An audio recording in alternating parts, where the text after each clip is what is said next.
Do not attempt to repeat or reenact anything in this report.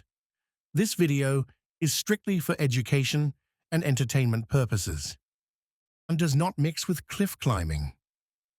Submitted to erowid.org on December 23, 2003 by Arthur B. Goodwill. 3.5 grams of mushrooms ingested orally. I have learned from experience that mushroom trips rarely, if ever, end up congruent to pre-trip expectations. Prime example, when two good friends and I reached the incredibly beautiful Jalama Beach campsite on a secluded piece of the Pacific coast with plans to put our respective eighths of mush madness to good use. I never expected that only a few short hours from then I would be hanging precariously from a cliff of crumbling rock and screaming desperately to my friends that I didn't want to die. But such is the nature of psychedelics. The trip started out fine. We were lucky to get a campsite at all, considering the high demand of any campsites in the Santa Barbara area during the annual Fiesta Week. We had put ourselves on the waiting list the previous day and were incredibly excited to get one of the few remaining camp spots.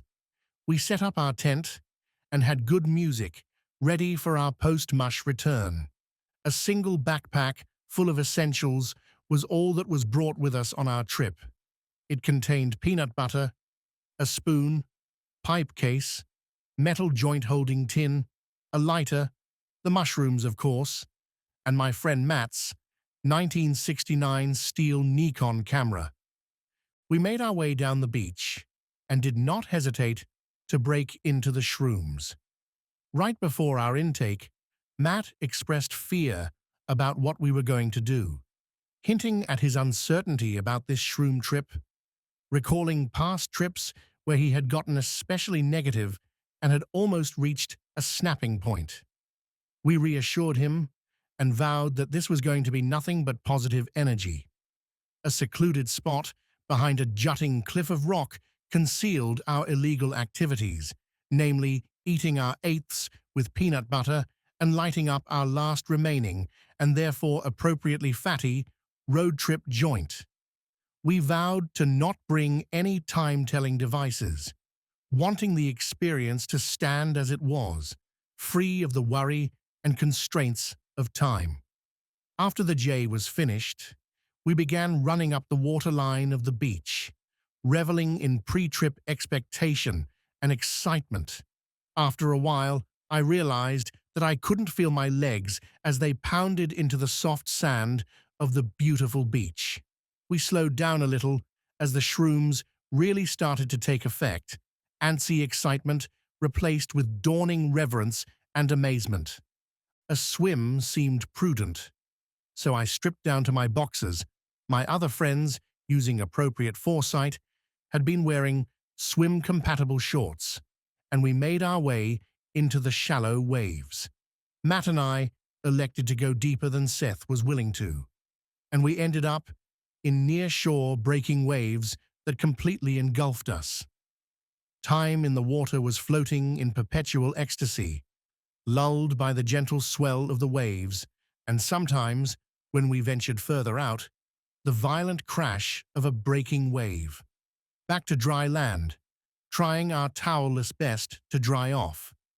We made an adventure out of the experience then, seeing how far along the beach we could make it. Adventurous Marines on a parading journey of beach conquest. The mushrooms effect was only increasing. I realized that these shrooms were much stronger than the ones that I had been getting the few prior trips.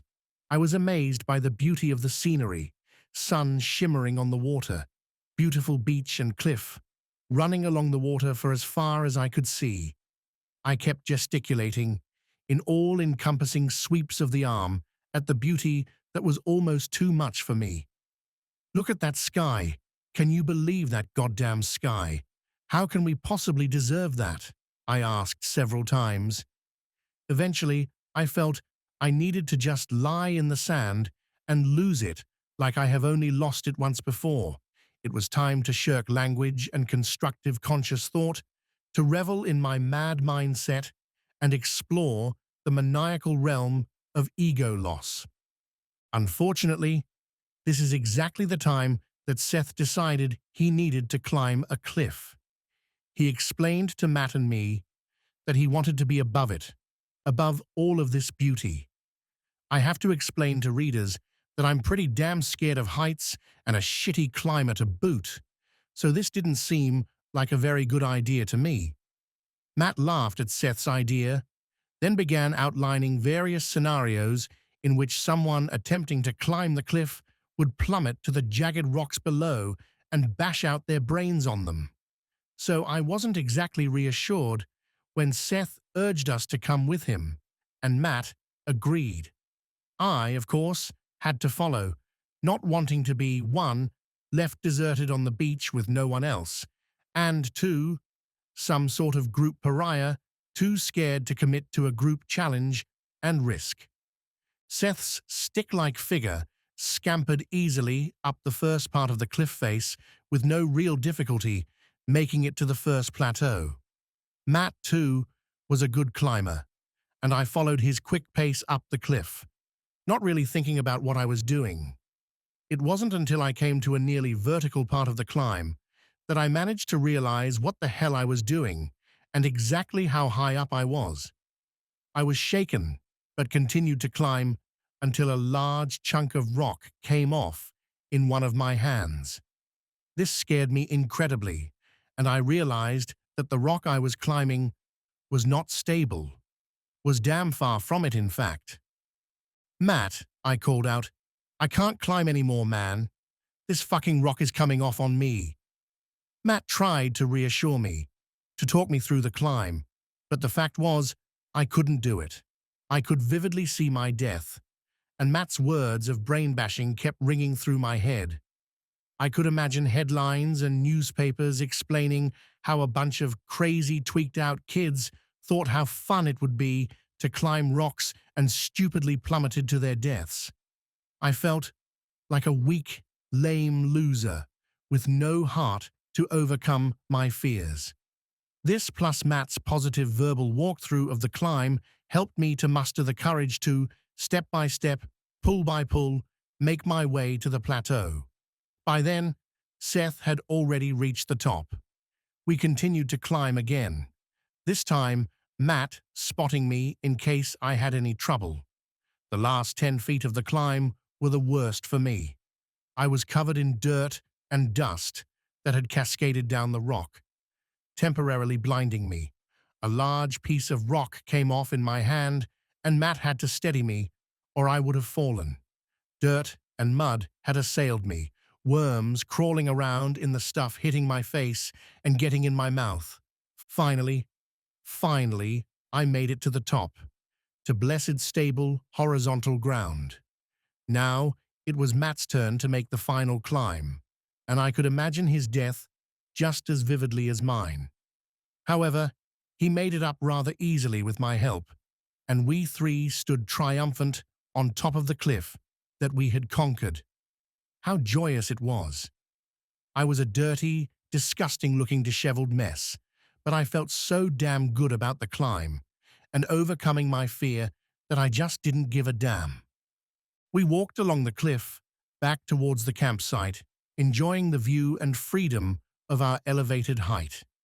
Eventually, we found an easy climb down the cliffs near the campsite and started to make our trek back down the beach towards the spot where we had left our backpack. I saw an old hippie-looking man sitting in the sand with his dog, enjoying the sunset. I realized I must have looked like a mess, but he didn't seem to mind, and neither did I. Seth and Matt kept remarking on how dirty I looked, so I took a swim, this time not bothering to take off my khaki shorts. We began to make our way to the camp, and this is when I slipped into my first really negative shroom experience. For some reason, I was certain that a boat sailing in the distance was watching us somehow, a police boat waiting for us to do something that we could be arrested for. I insisted on leaving the pipe case underneath some rocks and sand, it being the only illegal thing that we had brought with us that we hadn't consumed. It took a while, but my friends convinced me I was only being paranoid. I felt a little better about the situation, but extreme paranoia overcame me again when we talked with the hippie-looking guy, and for a second, I almost believed that he was some sort of undercover police figure. Once again, my paranoia had to be talked down, and I felt like an asshole for being so dumb. I could tell my friends, especially Seth, were getting tired of reassuring me like I was a helpless child. We made our way into the camp, and I was forced to wash up in the bathroom, since the showers only accepted quarters and I only had bills. In the bathroom, I confronted my own stupidity, weakness, and paranoia, and really came down on myself hard, way too hard. My feelings of weakness from the climb returned threefold, all traces of pride and happiness from the mild accomplishment destroyed. I washed up and changed clothes, at least finally feeling in control of my personal facilities, yet still feeling really down. When I got back to our site, Matt and Seth were making preparations for sleep. Any idea of going back into SB to party drowned in exhaustion. I was almost completely down from the shrooms, but apparently Matt and Seth still had a ways to go. Matt lay in his sleeping bag, moaning to himself, while Black Alicia's boomed out of our small CD player, and the strange, soft, and compelling voice of the urban poet Cleopatra entranced us and probably weirded out our fellow campers, only a mere 5 feet away from us on either side. Seth began laughing softly to himself, and then loudly. This continued for minutes and minutes, and had to definitely be either pissing off or scaring, or both. Our fellow campers' quiet little conversation circles around their tidy little fires. Matt was getting a little annoyed, and so was I, for that matter. Matt felt uncomfortable, and the psychological stuff was really hitting him hard, as I learned later. He talked about how he was never going to do shrooms again, and how we were all acting like a both of hopeless maniacs. Out of the blue, Seth quit his laughing, leapt to his feet, and said, "I'm leaving." He only made it as far as 3 feet outside, however, when he collapsed back into the tent, laughing even more. He told me later that he was planning on roaming the world from then on, that when he said, "I'm leaving," he really meant that he was leaving forever. Matt left the tent then for a walk, and I was torn as to what to do. Leave Matt alone, or Seth? I decided that I would accompany Matt, as he was actually detaching himself from our property and wandering the campsite alone. I caught up with him, and we made our way to lay on the beach, amazed by the incredible star-filled sky above us, impossibly beautiful. I had never seen a sky like it before, and that wasn't the shrooms either. It was simply breathtaking. I still had minor visuals, such as certain stars swirling or dancing, but the psychological stuff was all gone. Matt and I shared our thoughts and conclusions from the trip like we generally do after such an experience. I reflected on my momentary moment of weakness, a little ashamed by it, but glad that it was such a slap in the face as to what actually could happen to me when dealing with shrooms, experience with psychedelics aside. It started getting a little cold, so we made our way back to the tent. Seth was quiet when we got there, but after about 10 seconds of silence he said, "Hey guys, I've found enlightenment," and continued laughing like a madman. He was a little more under control, and I even managed to talk to him a little bit later about what he was thinking, and his continued mushroom trip, continuing hours after mine, despite the fact that he didn't consume his entire eighth. The man is incredibly sensitive to the stuff, I've learned. Well, that's about it.